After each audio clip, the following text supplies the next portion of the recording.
Section 9.2, arithmetic sequences and partial sums.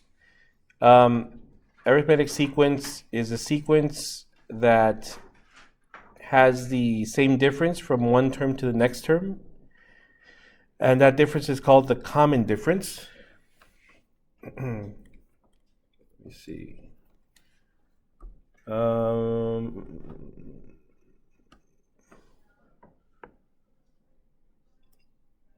Let me start with example 1 here. Part A. So this sequence 7, 11, 15, 19, for example, as you can see, it's growing, getting larger, and it's getting larger here by 4, and then here 4, and then here 4, right? So this is what they mean by arithmetic. Common difference here would be 4, and they denote it here by D. So D would be 4, and this is called an arithmetic.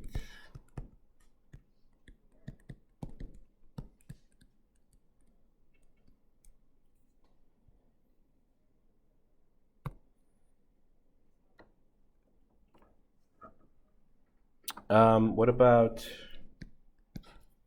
2, -3, -8, -13?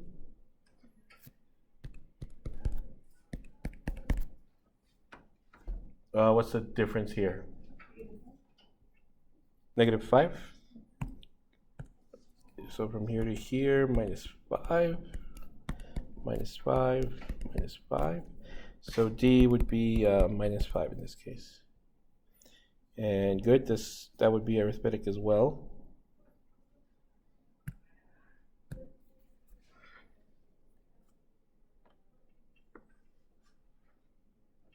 Okay, what about 1, 5/4, 3/2, 7/4?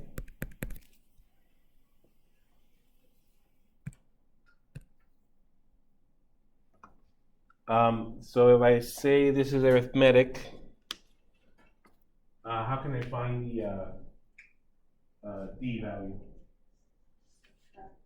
1 minus 5. Yeah, and we would do 5/4, second term minus the first term. That makes sense? So do or you could do this one minus this one, or this one minus this one. But do the later term minus the previous term. So in this case, 5/4 minus 1. The same thing as 5/4 over minus 4/4, right? 1/4, good. And it is positive, right? Because the numbers are getting bigger, obviously.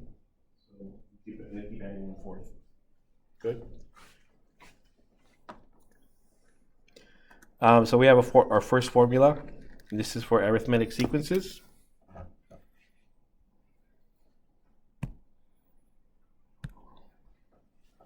The nth term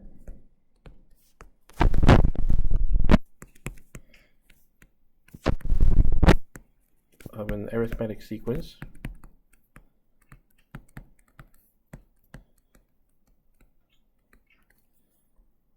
is given by a sub n is equal to the first term of the sequence plus n minus 1, so n is the index that you're looking for, times d.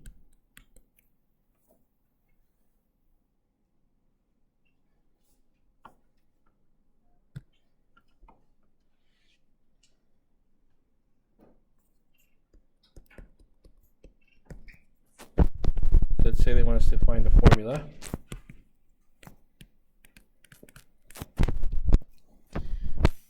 For the nth term.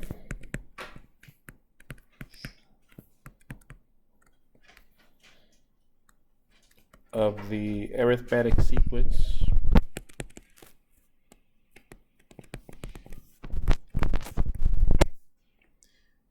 with common difference, that's D, 3, and first term, that would be A1.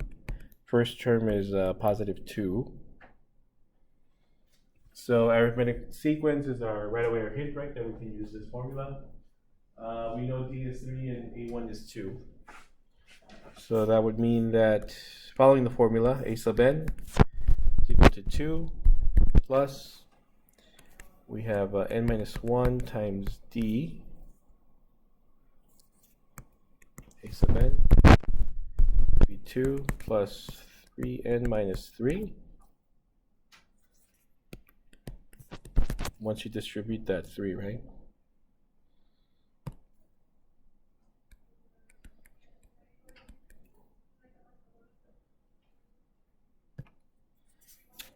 Two minus 3 will be minus 1, right? So this is 3n minus 1 would be our formula there for the sequence they're talking about.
Okay, so knowing what we know about arithmetic sequences so far, if they tell you that the fourth term is 20 and the 13th term is 65, how do we find the first 11 terms?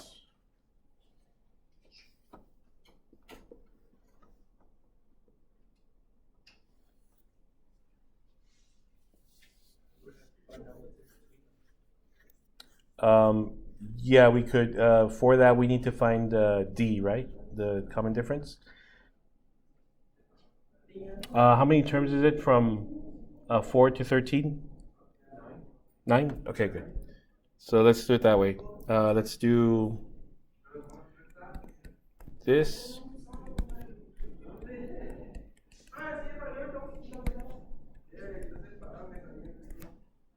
They're nine terms away, so this is where that came from. Right, so 9 D's, right? 9 differences. Added to this will get us to this. Does that make sense? 9 differences added to this will get us to this term. Of course, we know that A13 is 65, right? And A4 is 20. So 65, 20. And if we solve, we can move this to the left.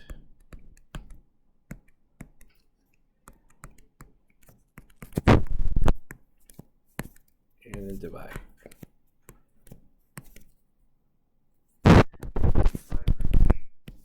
Yes, that's good.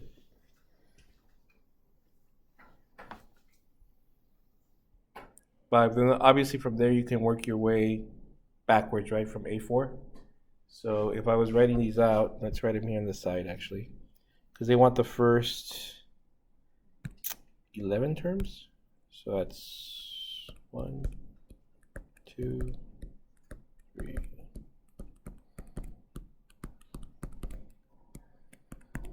6.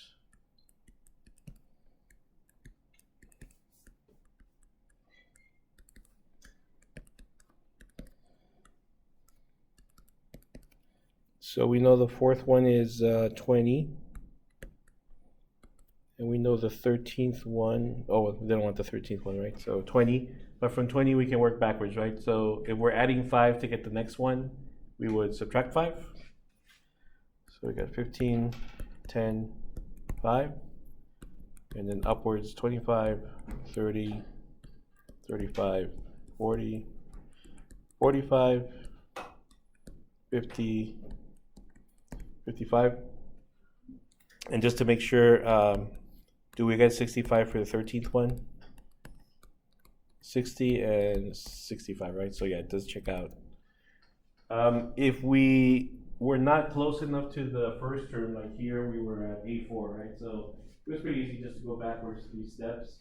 But let's say you were at the 400th term or something like that, where we were working this problem, and they wanted from the 400th term, like the first 500 term or something like that.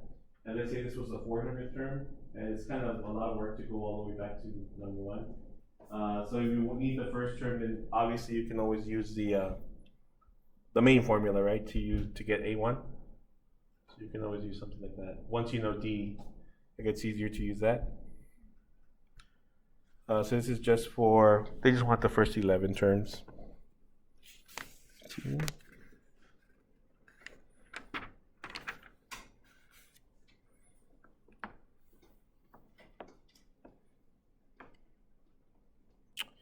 Let me see, should we do 4? Find the 9th term of the arithmetic sequence whose first 2 terms are 2 and 9. The 9th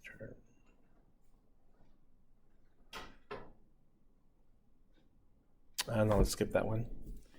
Let's go straight into the sum of a finite arithmetic sequence. Another formula.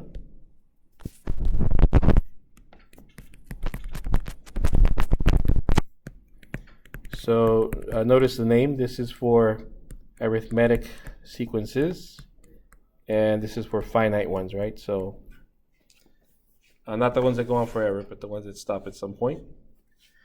Formula is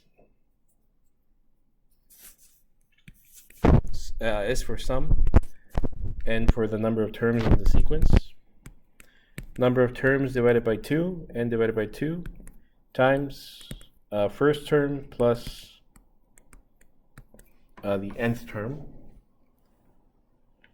So n could change, right, depending on how many terms you want to add together. So if the sequence has 100 terms and you only want to add those 100 terms, then n is 100, which would be the last term. But sometimes they might give you a larger sequence and ask you to find the sum of like the first 36 terms or the first 52 terms or something like that. So in that case, n would change to whatever number you want your last term to be. Okay. Let's use this example 5.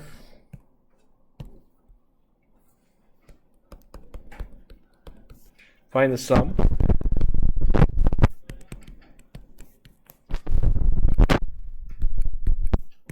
One, 3, 5, 7, ... all the way to 19.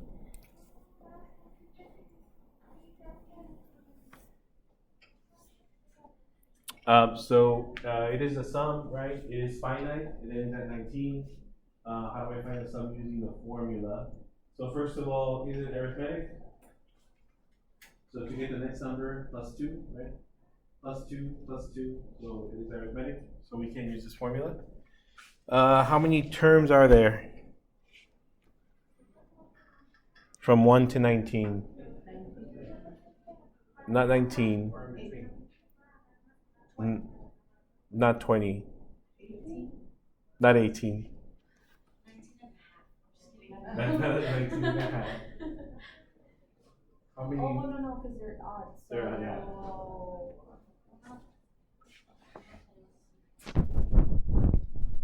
So think of it like this. If you count from 1 to 20, that's how many numbers? 10. Yeah, 10. Because from 1 to 20, if you count all the numbers, there's 20, right? From 1 to 20. So if you only count half of them, then there'll be 10. Yeah. So we got 10 terms. 10 terms. So using the formula, we have S, and we're going to do this for 10 terms. So this is n is 10 over 2. First term is 1, last term is 19. The value of the last term is 19. So this is 5 times 20. So adding those numbers together will give us 100. For the first 20 odd numbers. I mean the first 10 odd numbers.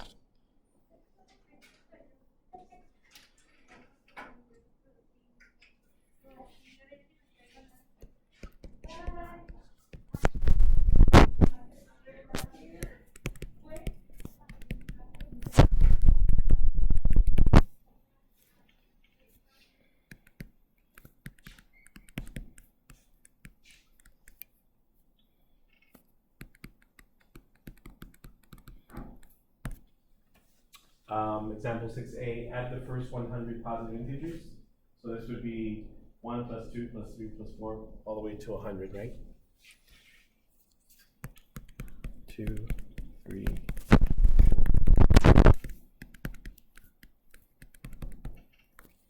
So how many terms here?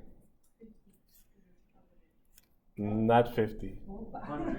100. Because we're basically counting, right? 1, 2, 3, 4, 5, all the way to 100. Does that make sense? This one there was both odd and even. Yeah, this one has both odd and even. So we have 100 terms. This means n is 100 in this case. That's 100 divided by 2, according to the formula. And then the first term is 1, the last term is 100. So this is 50 times 101, which is 5,050. So adding the first 100 positive integers is 5,050.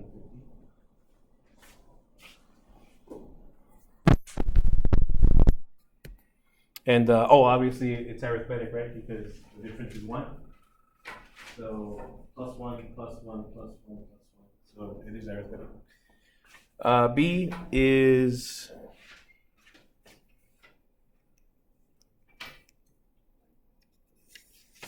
general example.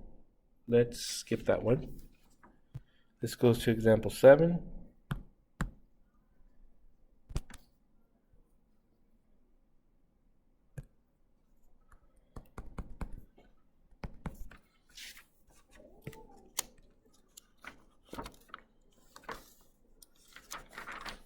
Partial sum of an arithmetic sequence.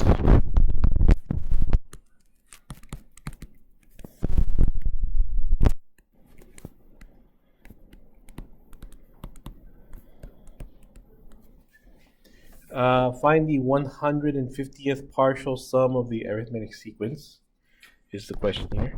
Find the 150th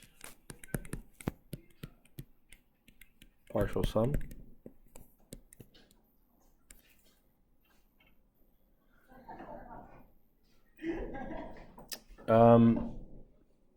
of 5, 16, 27, 38, 49, ...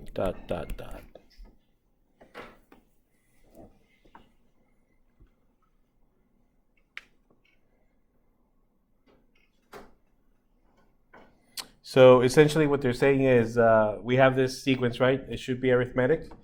Is it? 5 plus what? 11? And then plus 11, plus 11, plus 11, right? So it is arithmetic. So imagine that we write this out and we write the first 150 terms and then we add them all up, right? It's a lot of work, but how do we do this with our formulas? So first let's find the 150th term, and we have a formula for that, right? A of 150 is equal to the first term. I'm trying to remember the formula. The first term, which is 5, A1, plus n is 150 minus 1, and what is the difference? 11. Good. So make sure, oh, well, actually, we don't have to distribute because we don't have any variables, right? So this is the 150th term will be 5 plus 149 times 11.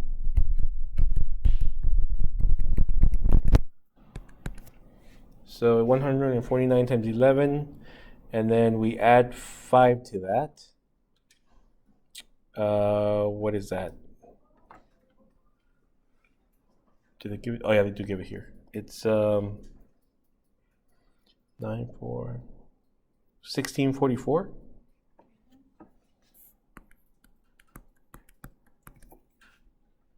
And we know the first term, we know the last term, we know how many terms in total there are, right? 150. So can we use the sum formula? Sum of the first 150 terms is n over 2, so there's 150 terms over 2 times the first term plus the last term, like that, right? So you would do 1649 times 75, 123,675. So that would be the sum of the first 150 terms of that arithmetic sequence that gives.